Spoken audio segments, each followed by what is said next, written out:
Então, eu comprei um óculos VR, tá? Ele chegou agora pelo correio, tô tentando abrir aqui o pacote.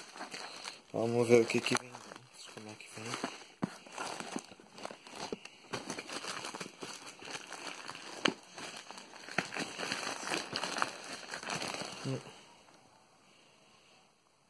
VR2.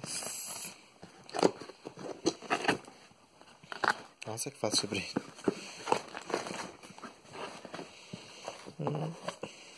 Manual.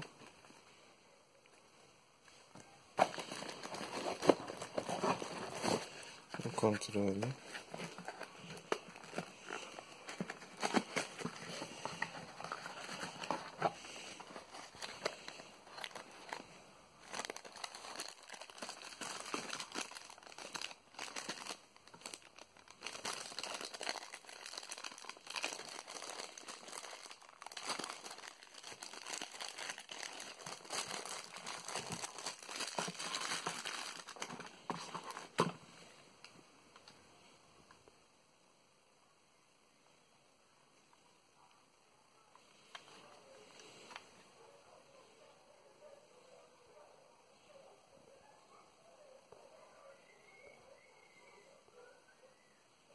Foco horrível. Bom, aqui o controle.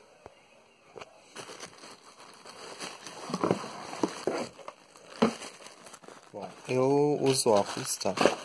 Depois eu vou ver como é que vai funcionar tudo isso no meu rosto com óculos. Ou se eu consigo ajustar o foco e usar sem meu óculos. Meu grau ele é 10 num olho e 11 no outro. Então é um grau bem alto. Tá. Parece ser bem pequeno. Não sei se vai caber meu óculos aqui. Pronto, assim é que cabe. Vamos ver, peraí.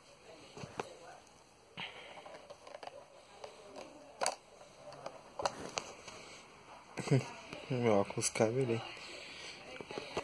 Vamos ver se vai caber no rosto. Tá com protetor ali ainda, então não vai arranhar. Eu acho que esse aqui é a versão 1.0, na A versão 3 não.